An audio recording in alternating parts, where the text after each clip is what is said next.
And the day came to pass, and there was a country that had great riches there. They were all rich, only their way and conduct was very strange and odd, because everything was conducted with them according to their riches. Everyone's value and everyone's honor was only according to his riches. For whoever had so many thousands or myriads had a certain class, and whoever had so much money had another class, etc.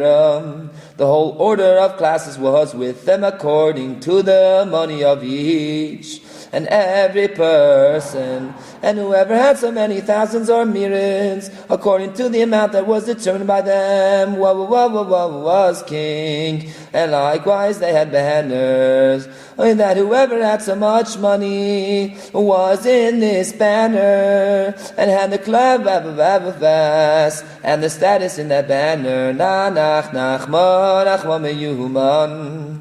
And whoever had so much money was in another banner and had there some class in that banner according to the value of his money. And so it was fixed with them how much money someone needed to be considered in the class of the banner, and how much money he should have to be considered in another banner, and have there some kind of class and status. And so the status and class of each and every one was it was all according to his money, according to what was determined by them. And likewise it was fixed with them that when he had so much money, he was a plain human, and if he had less than this, and if he had less than this, and if he had less than this, he was a bird, etc. And they had beasts and fowl, etc. When he had only so much, he was called a human lion, and Yiddish leib, and so forth, other beasts and fowl, etc. According to his little money, he was only a beast, or a bird, or a beast, or bird, etc. Because the main thing with them was money, and the class and level of each person was only according to his money. And it was heard in the world that there was such a country, and the prayer leader would make a big sigh over this, and would say, who knows how far they can go and through this. And there were fat men from the people of the prayer leader, and they did not ask his opinion at all. And they went there to that country to bring them back, because they had great compassion on the country that had been so led astray, and the craving of money, and especially because the prayer leader said, that they could go and stray more and more. Therefore these people of the prayer leader went to that country. Perhaps they could bring them out of their nonsense. They went to the country, and they approached one of them. Apparently they approached some animal, i.e. a person who was of low status, for he had a small amount, so he was called an animal by them. And they began to chat with him that truthfully money is no goal at all, and the main purpose is only to perform devotions to Hashem. But he did not listen to them at all, because he was already rooted in their thinking that the main thing was only money. And so they chatted with another one, and he also did not listen to them.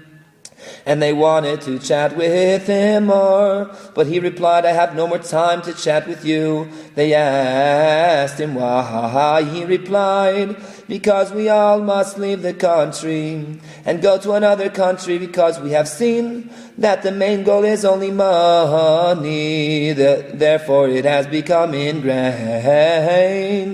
ingrained in us that we must go to such a country where they make money.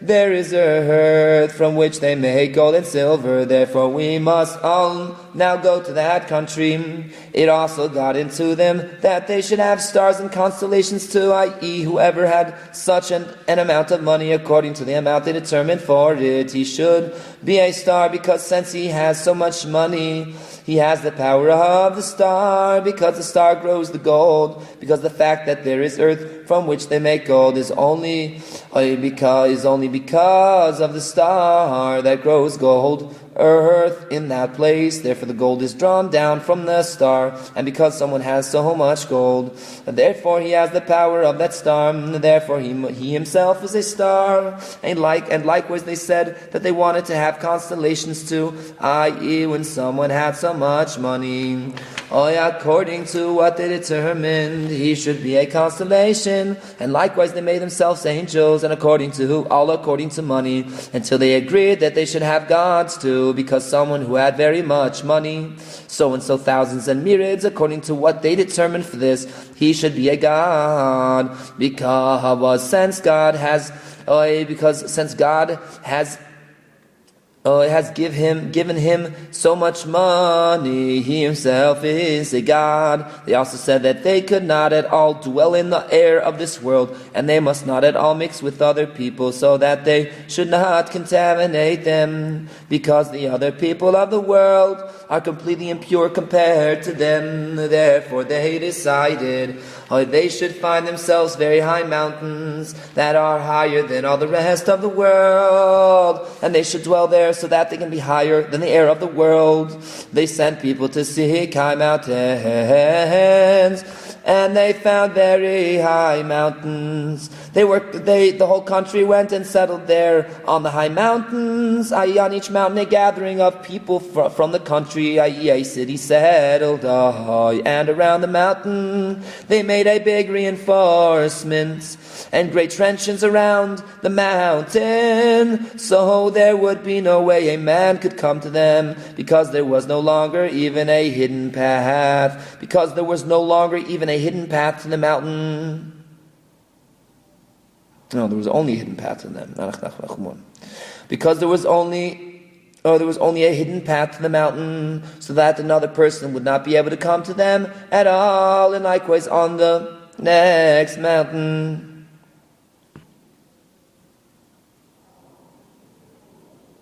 so that another person would not be able to come to them at all. Likewise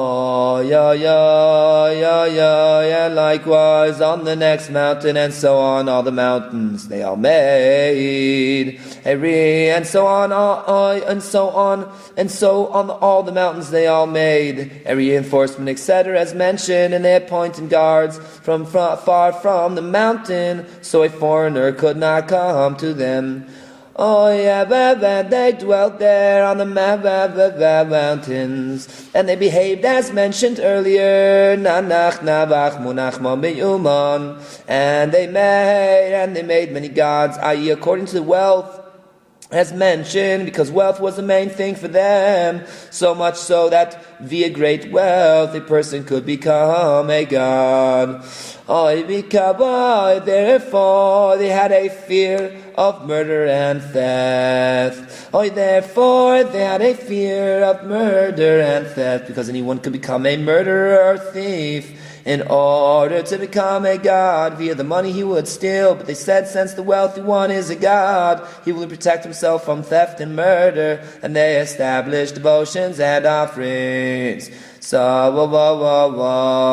they would bring offerings and would pray to their gods, and they would sacrifice themselves to the gods in order to be included in them, and thereafter be reincarnated and be rich, because their main faith was in wealth, and they had devotions and sacrifices and incenses with which they served their gods, i.e. those who had much money. But certainly despite this the country was full of murder and theft, because whoever did not believe in the devotions was a murderer and a thief in order to get wealth, because the main thing for them was wealth, because through wealth one could buy anything, food and clothes, and the source of a man's life was through money. Such was the foolish and confused mind. Nanach, nachman, nachma, meuman, and they all travel by to not lose any money. Because money was for them entirely the faith and the God. On the contrary, they needed to bring money into the country from other lands. Traders would go out from them to other countries in order to win money, in order to bring even more money into the country.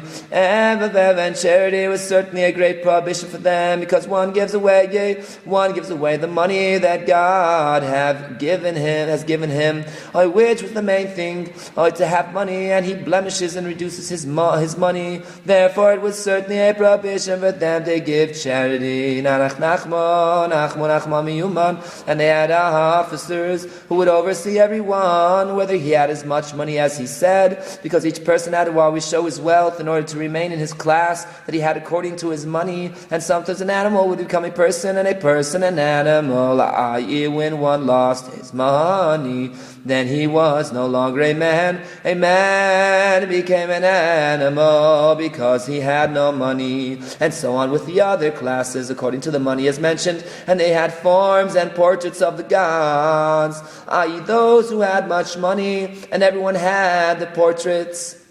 And they would hug and kiss them because money was their whole devotion and faith. In the Yiddish, before it's brought that it would also happen that a god would become a man, and a man would become a god. A person would stop being a god because he lost money, and a person would become a god if he gained money. And the people of the prayer leader returned, and they would hug and kiss them because money was their whole devotion and faith. And the people of the prayer leader, and everyone had their portraits, and they would hug and kiss them because money was their whole devotion and faith. And the people of the prayer leader returned to their land, and they told the prayer leader of the nonsense of the country, how very lost they were in their craving of money, and that they wanted to leave their country to go to another country where they make money, and they wanted to make stars and constellations. The prayer leader answered that he feared lest they stray more and more. Afterwards it was heard that they made themselves gods. The prayer leader answered that this is what he feared and worried of from the start.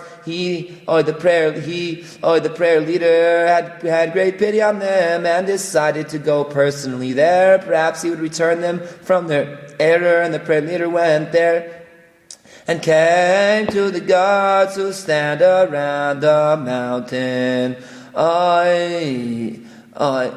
And the gods, it was reason, were people of low status, who were able to stand in the air of this world, because the people who had status from money were not able to be together with people of the world, so that they may not be contaminated, and they were not able to speak at all with people of the world, so that they not contaminate them with their breath. Therefore surely the guards who stood outside the city were of low status as mentioned, but the guards also had the images of the gods and would hug and kiss them all the time, because with them too was money, the main object of faith. And the prayer leader came to one of the guards and began speaking with him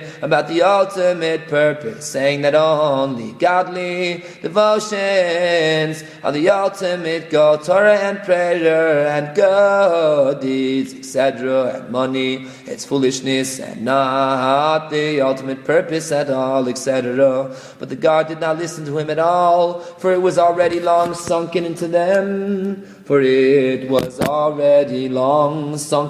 them.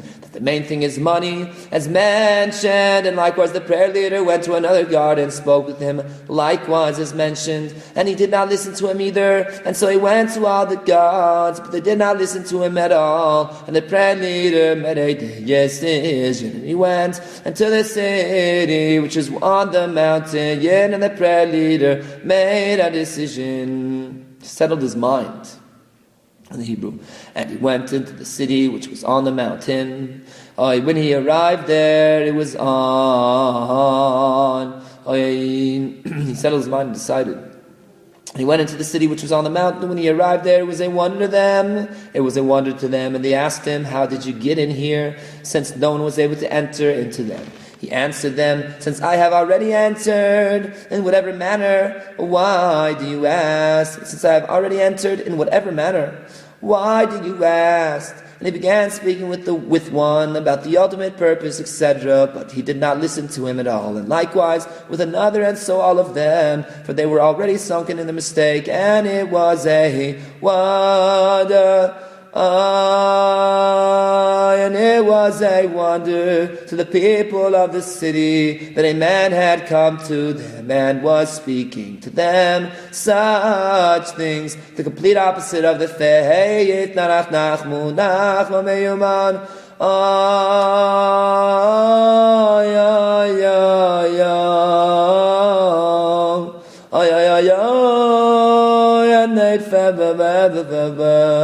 In themselves, perhaps, this man is the prayer leader. They had already heard that there is such a prayer leader in the world, because the matter of the prayer leader had already become publicized in the world, and they called him the pious prayer leader. But it was impossible for them to recognize and capture him, because he would make himself appear different to each person. To one he appeared as a merchant, and to another as a pauper, etc., and immediately he would break away from there. And the day came to pass that there was a mighty warrior, literally mighty, unto whom was a mighty one, unto whom other warriors, literally mighty ones, had gathered, and a warrior and his warriors were going around conquering countries, and he wanted nothing more than that they should surrender to him. And when the people of the country surrendered themselves to him, he would let them be. He would let them be, and if not, he would destroy them.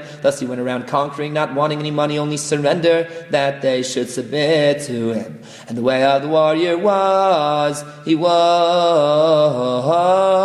7 his warriors to a country when he was still very far from it, 50 parcels, that they should submit themselves to him. And so he would conquer countries, and the merchants of this country of wealth who would go to trading in other countries returned to their country and told about this warrior, and a great terror fell on them. And even though they were willing to surrender to him, the thing that prevented them was that they heard that he loathes money and does not want any money at all, and this was the opposite of their faith. Therefore it was impossible for them to surrender to him, because for them it would be like apostasy, since he did not believe at all in their faith, that is, in money. And they were very afraid of him, and they began to perform devotions and bring sacrifices to their gods, to those who had much money. And they would take a beast, that is, someone with little money, who was considered by them a beast, and bring him as a sacrifice to the gods, as mentioned, and other such devotions. And the warrior was continually coming closer to them, and he sent his warriors on ahead to ask them what they wanted.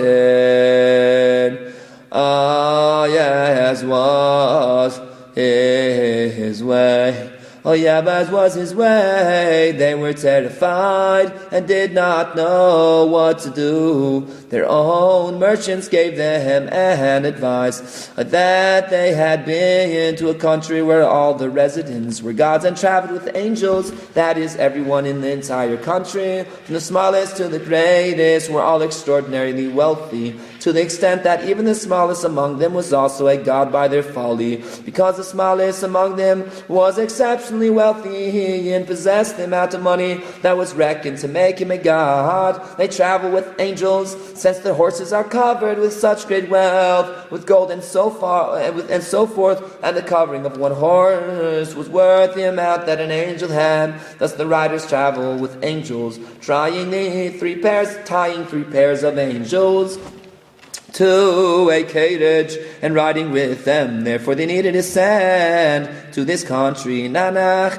nachma, nachman, meuman, for they surely would be able to help them, for they were all gods, as this was the their merchants' advice, and their advice satisfied them very much, for they believed that surely they would be saved by them, since they were all gods as mentioned. And the prayer leader decided to go again to that country. Perhaps he could yet lead them out of their nonsense. And he went in there, and he arrived at the guards, and he began speaking with one guard as he was accustomed. The guard told him about this warrior, and that they were terrified of him. The prayer leader asked him, "What do you want to do?" The guard told him, as mentioned above, that they want to send to the country where they are all gods, etc. The prayer leader laughed exceedingly at him and said to him, "That is all great foolishness, because they are humans like us, and all of you, including your gods, are all only humans and are not any God at all. There is only one God in the world who created everything, and Him alone it is fitting to worship, and to Him alone it is fitting to pray, and only this is the ultimate purpose in the world." And such other words did the prayer leader speak with the guard, but the guard did not listen at all, because their mistaken belief was already set within them a long time. Yet the prayer leader proceeded to speak much with him, until finally the guard answered him, "What more can I do? I am only one individual, and there are compared to me the residents of the country, who are many." And this response was somewhat a consolation to the prayer leader, because he understood that his words had begun to penetrate into the guard's ears.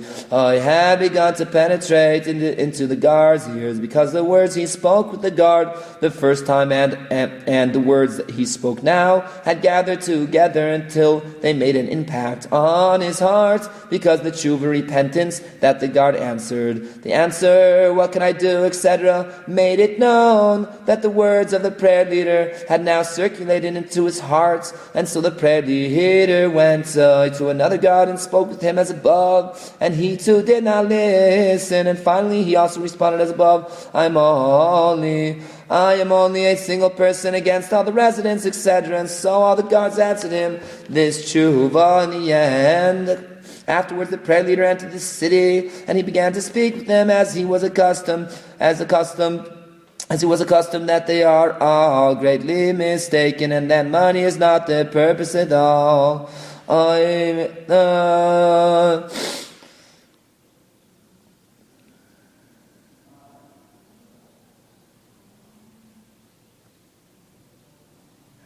Nanach, meuman, nachman, that they are all greatly mistaken, and that money is not the purpose at all.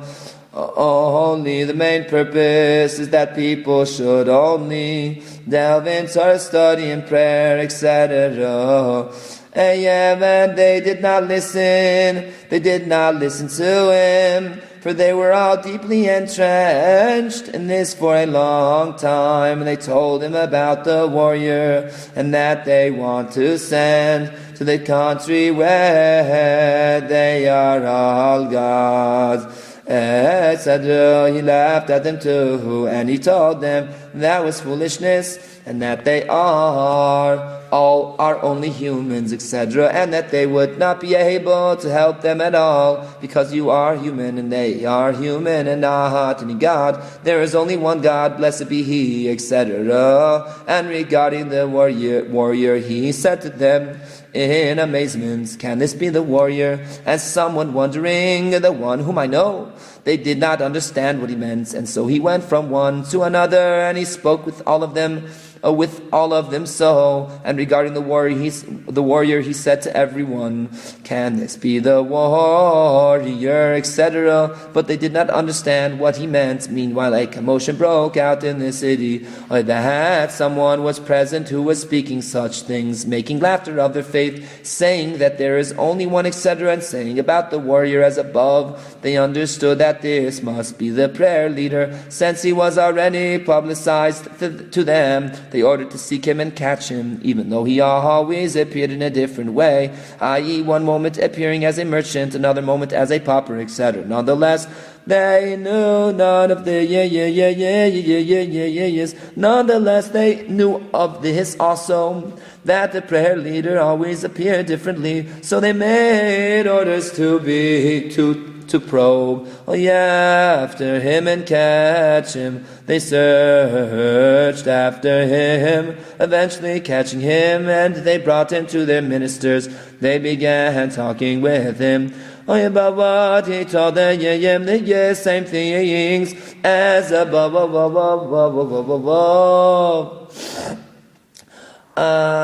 They began talking with him, but he told them the same things as above, that they are all in great mistake and foolishness, and that this is not the purpose at all. That is, that money is not the purpose at all, but that there is only one who is the blessed creator, etc., and that the people of that country that they say are all gods will not be able to help them because they are only human. They considered him insane. They considered him insane. Nanach, nachman, meuman. Because all the countrymen were so entrenched in their air of money and had become so foolish. I saw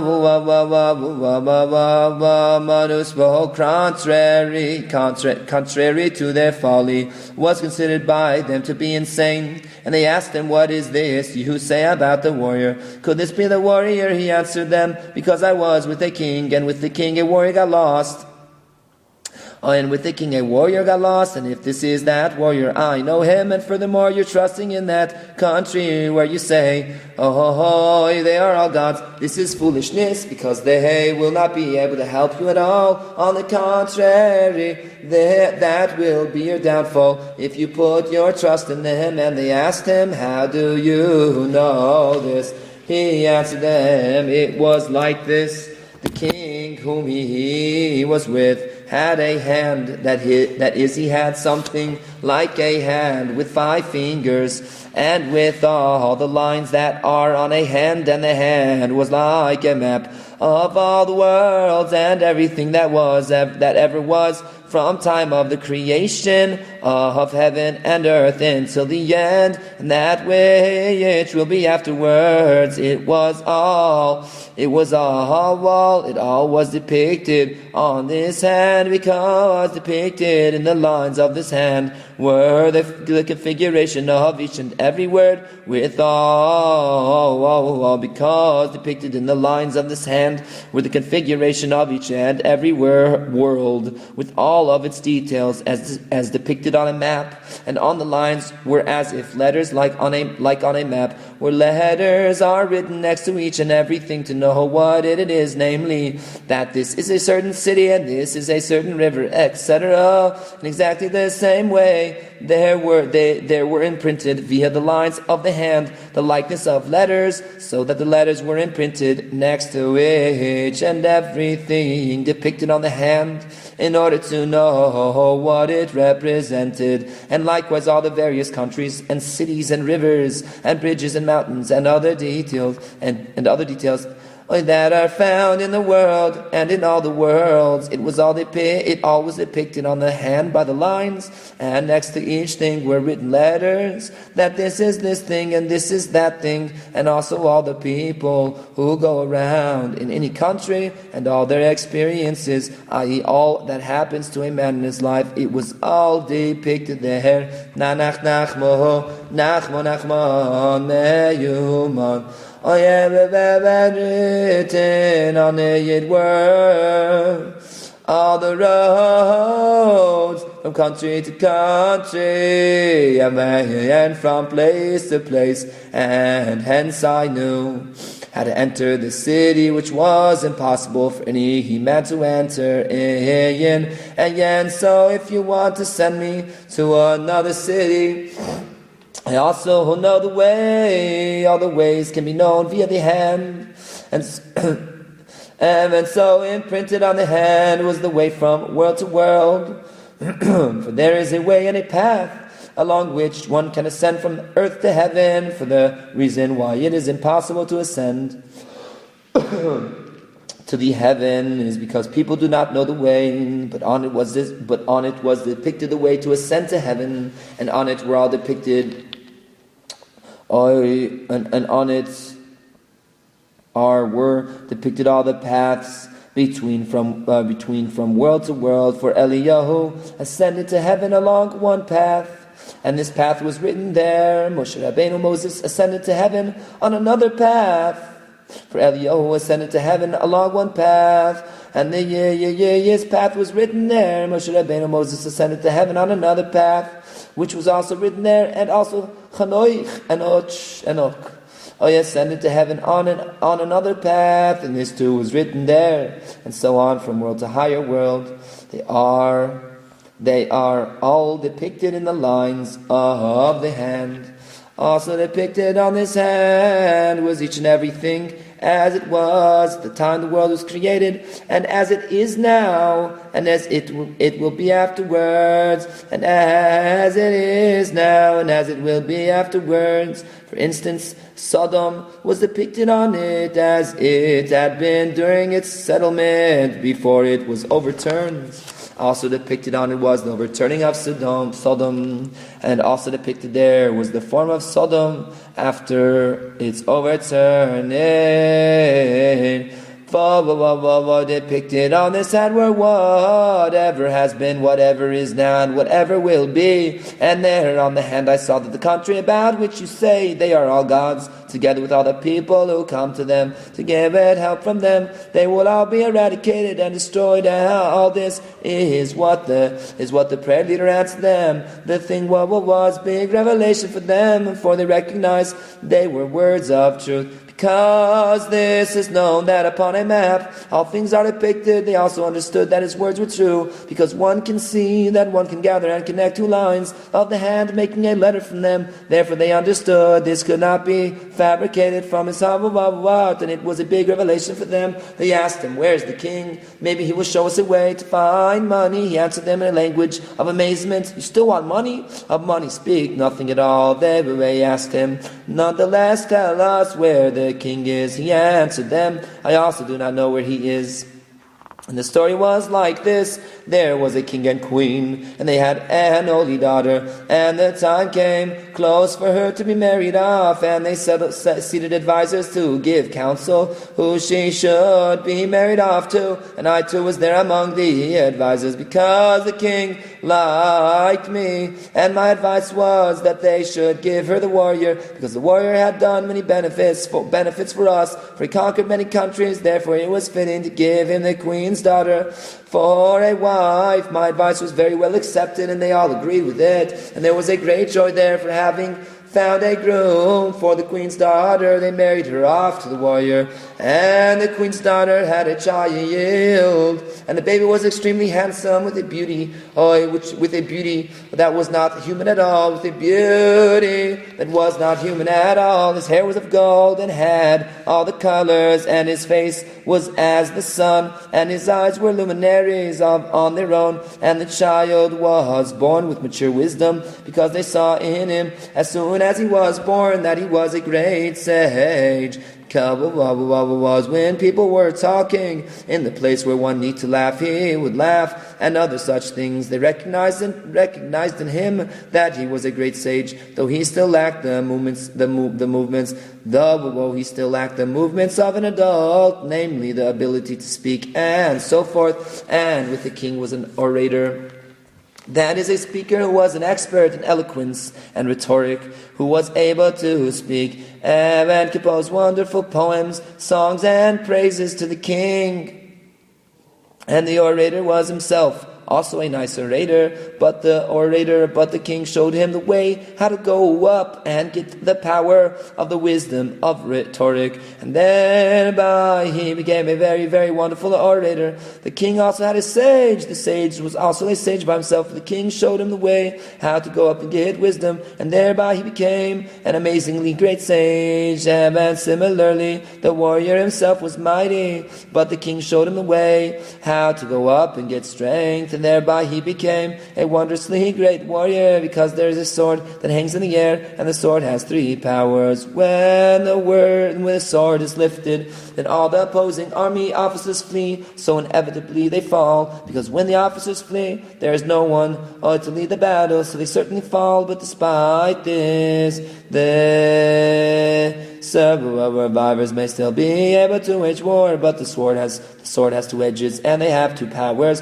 for by one edge they all fall, and by the other edge they get the sickness called dar, namely their flesh becomes meager and lifeless,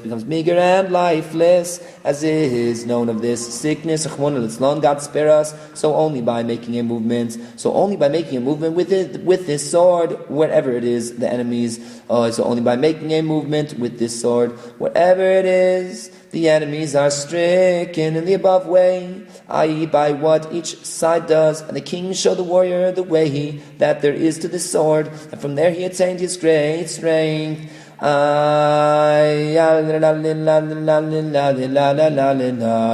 to me too did the king show me the way for my thing, for there I got what I need, i.e. prayer. And the king also had a faithful friend, ohev namon, literally faithful or true lover, who was in love with the king. Literally loved himself, who was in love with the king. Literally loved himself with the king. Literally loved himself with the king. With a very, very wondrously awesome love. With a very, very wondrously awesome love. They loved each other so much that it was completely impossible for them to be one without the other, so that they not see each other for some time. But there must be times when they needed to be separate for a while. They had portraits depicting the image of both of them. They would satisfy themselves with these portraits when they were separated from each other, and the images were so formed. How the king and his faithful friend love each other and hug and kiss each other with great love, and these images had the ability that whoever looked at these images attained a very great love, i.e. the trait of love. The trait of love would come to one who looked at the images. The trait of love would come to one who looked at the images. And the faithful friend also received the love from the place that the king showed him. And the faithful friend also received the love from the place that the king showed him. And a time came when all of the above mentioned went each one to his place to receive his power. That is the orator and the warrior and all the king's people. Each one ascended to his place to renew his power. And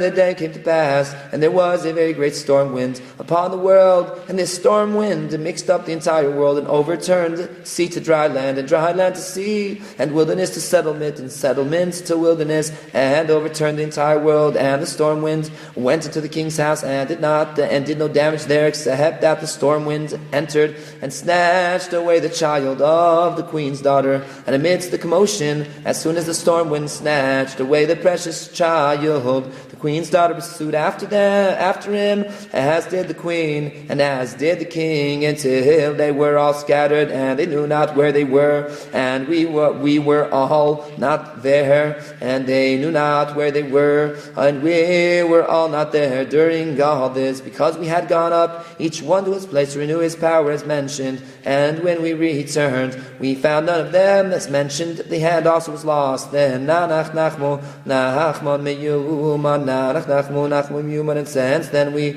have all been scattered, and since then we are no longer able to go up, each one to his place, to renew his power, since after the entire world has been overturned and mixed up, all the locations of the world have been exchanged and changed, sea to dry land, etc., etc. It is certainly impossible.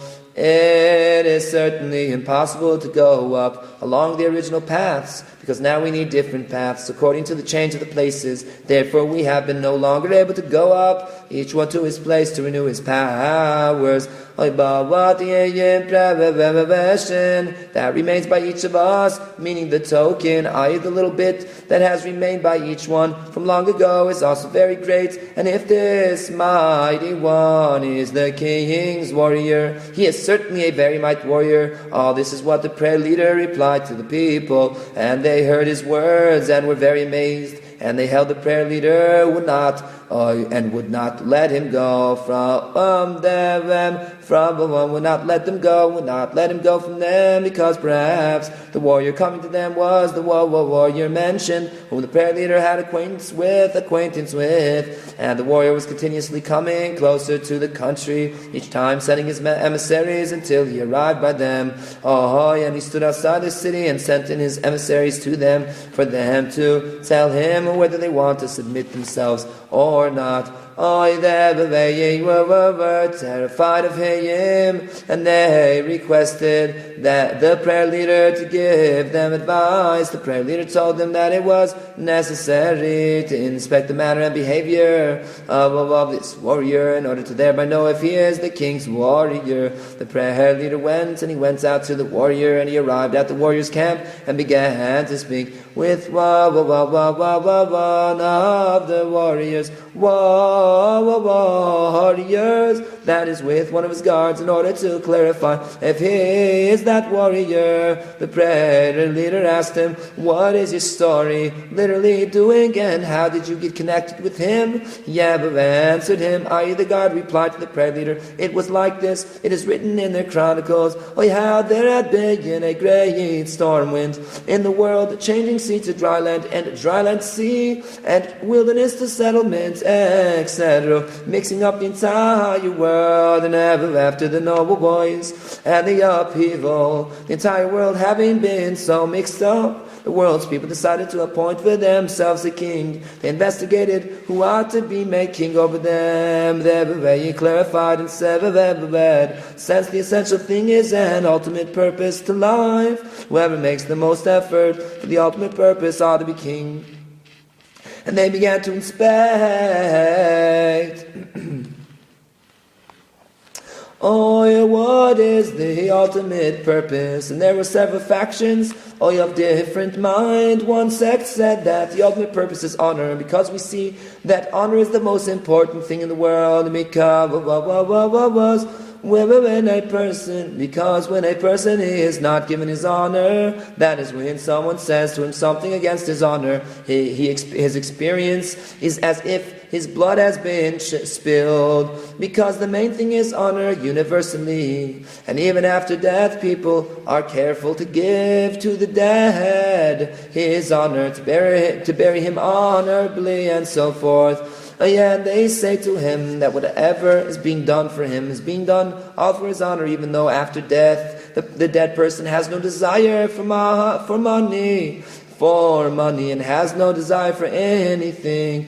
But people do pay heed to the honor of the dead. Thus honor is the main purpose, and so forth, with other such arguments of confusion and nonsense. And likewise all the other fractions explained below, all of them had many rationales for their perplexed and foolish opinions. Some of them are explained below, but Rebbeinu Zal, nach, meuman did not want to explain all the perplexed rationales for these beliefs, because there are some rationales for them that are so perplexed that one can indeed be convinced by them, by these false rationales. God spare us, until it was agreed by them that the main purpose is honor. Therefore they need to seek an honorable person who also pursues honor. That is, that he pursues honor and attains honor, since such is an honorable man, and since he receives honor and he runs after honor, since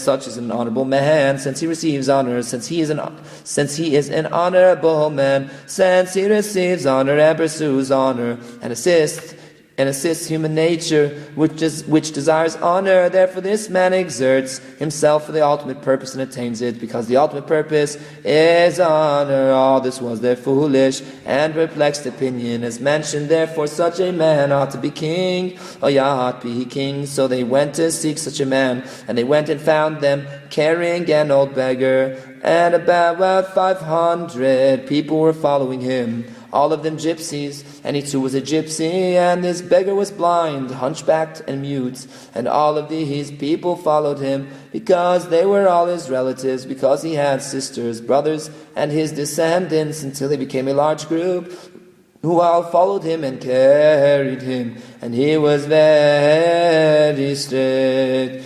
I did a little lie, lie, lie, lie, lie, na ba ba mi you woman, na ba ba mi you woman, na ba ba mi you woman, na ba na ba ma na ba me you man,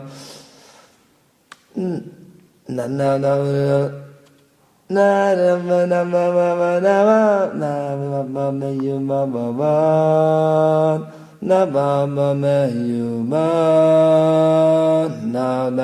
meuman.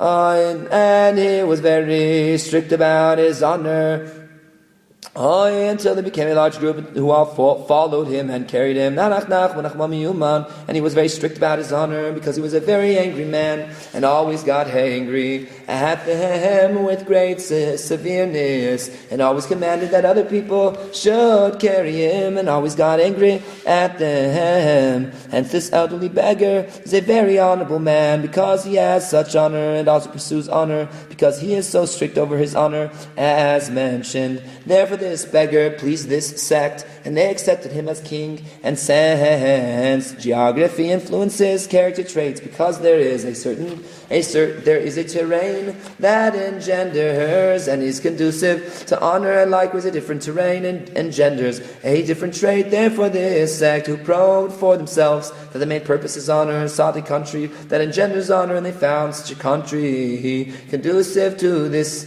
and settled there. One sect said that honor is not the main purpose, and they probe that the ultimate purpose is murder, because we see that all things perish and die off, and everything upon the earth, grasses, plants, people, and everything that is in the whole world, everything needs to come to an end, and death. Hence the ultimate purpose of everything is destruction and death. Therefore a murderer who kills and destroys people is thus greatly bringing the world closer to its purpose. Therefore they agreed among themselves that the ultimate purpose is murder. They searched for some man who was a murderer and an angry person and a very vengeful person, because such a person is closest to the purpose according to their perverted ideas,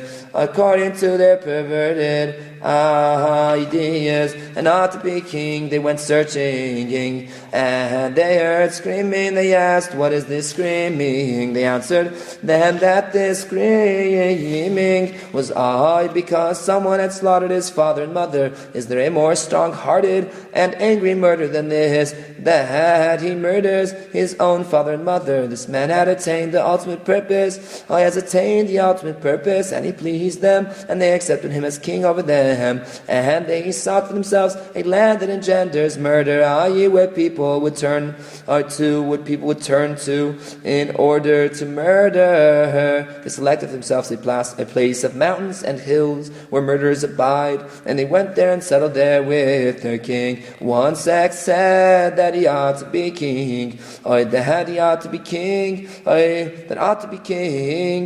he who has a great bounty of food, but does not eat the food of common people, but only refined foods, such as milk, so that his mind not become coerce. Such a man ought to be king. However, they did not immediately find such a man who does not eat the staple of common people. They temporarily chose a wealthy person who had plenty of food, and whose food was a bit finer. Until they would find such a man as they wanted, namely someone who did not eat the staple of common folk, and whose food was a bit finer. He wasn't dependent He wasn't dependent on other people's food, until they would find such a man as they wanted, namely someone who did not eat the staple of common folk, and in the meantime they made this wealthy person king, until they find such a person as they wished, at which time the wealthy person would give up the reign, and they would receive this man as king, and they chose a land conducive to this, and went and settled there. One sect said that a beautiful woman ought to be king, for the main purpose is that the earth be settled with people, because that is why the world is created, and because a beautiful woman arouses that desire, causing the world to become more settled, since there will be more people, hence she brings people to the purpose. Therefore a beautiful woman is fit to be king. They chose for themselves a beautiful woman, and she became king over them, and they sought for themselves a land conducive to this, and they went there and settled there. One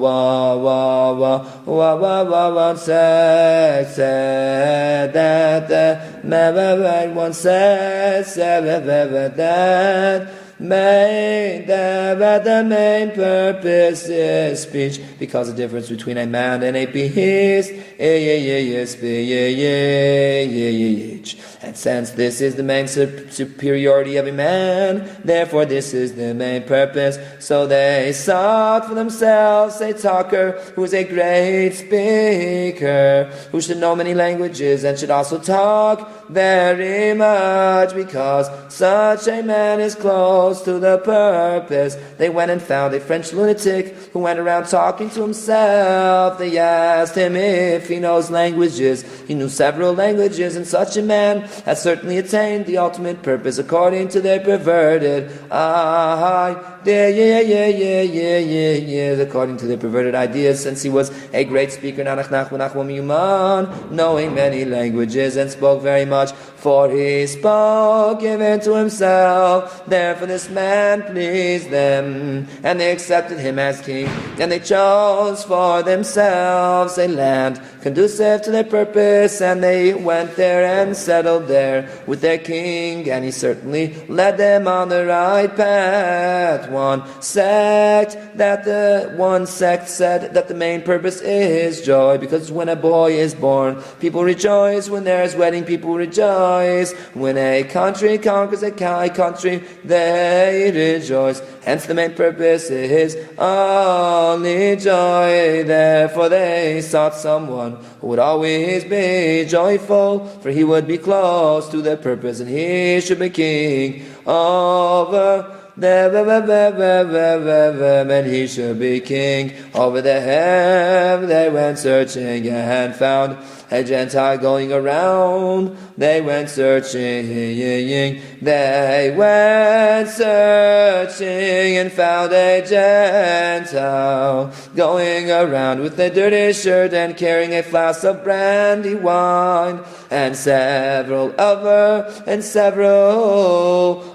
Gentiles were following him, and the Gentile was very happy because he was very drunk. They saw that this Gentile was very happy and had no worries at all. So this Gentile pleased them, for he attained the ultimate purpose, which was only joy. They accepted him as king, and for sure he led them on the right path. And they chose a land conducive to their purpose, namely a place of vineyards and the likes, so that they should make wine, and from the seeds make brandy wine, and no thing should go to waste from the grape bunches, because this was the ultimate purpose for them, to drink and become intoxicated, and to be always happy, even though there was no relevance or basis for the joy, for they have not at all what to be happy over. Nevertheless, this was the main purpose for them, to be happy for nothing, and they chose a land conducive to this as above, and went and settled there. One sect said the main thing is wisdom, and they sought for themselves a great sage, and made him king over them, and they sought for themselves a land conducive to wisdom, and went and settled there. One group said that the main purpose is to provide oneself with food and drink, which is called pilavin, Yiddish, in order to enlarge his limbs. And they sought a master of limbs who has large limbs and provides for himself a tall person who has large limbs and provides for himself to enlarge his limbs, as mentioned, because since he has large limbs, he has a larger portion in the world, since he takes up more space in the world, and he is closer to the ultimate purpose, because this is the purpose, to enlarge one's limbs, because this is the purpose, to enlarge one's limbs. Therefore such a person should be king. And they went and found a tall man, which they call halvai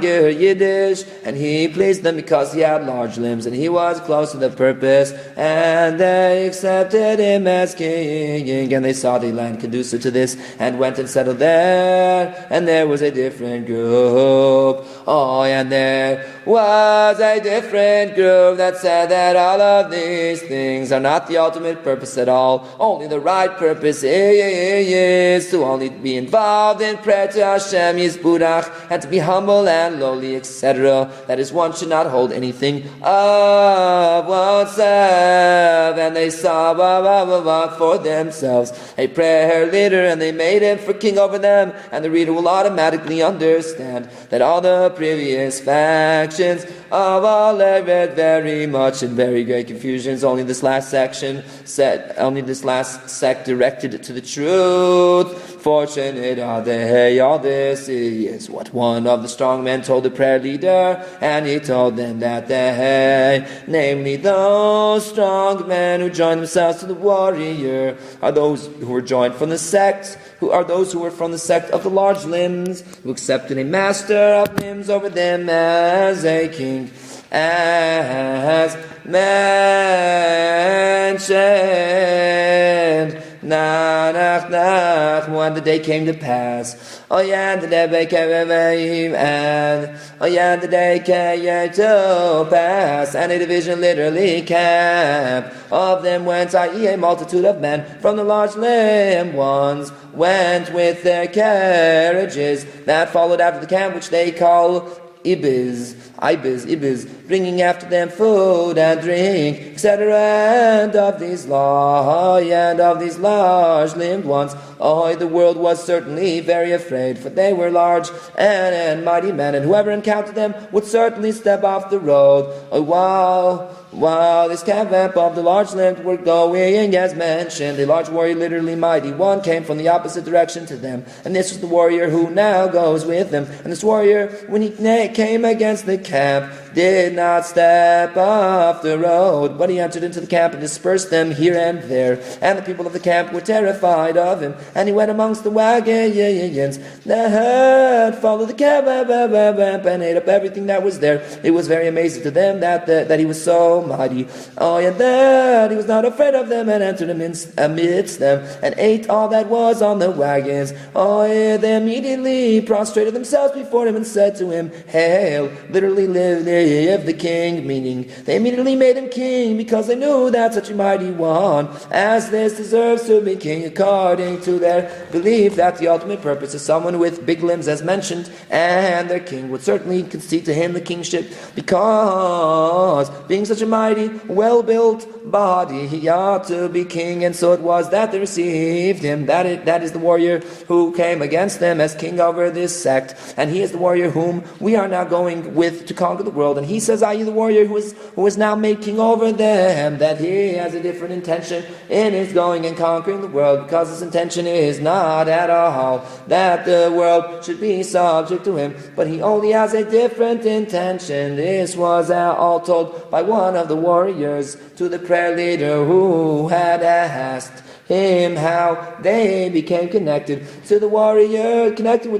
He answered all this, asked the prayer leader, whereby is the strength of the warrior who is now your king? He answered him, since there was a country that did not want to submit themselves under him. The warrior took his sword which he had, and his sword has three powers. When it is lifted, all the army officers flee, etc. That is the three powers explained above. When the prayer leader heard this, he realized that this is indeed the warrior of the king. The prayer leader requested whether it would be possible to be seen with the warrior who was their king. They answered him that they would inform the warrior of the matter and ask him if he would give permission, which they call meldiv in Yiddish. They went and asked him. He summoned that he should come in. He summoned that he should come in. When the prayer leader entered it before the warrior, they recognized each other, and there were very great rejoicings over their being privileged to be reunited, and between them were rejoicings and weepings, because they recalled the king and his man. They cried over that.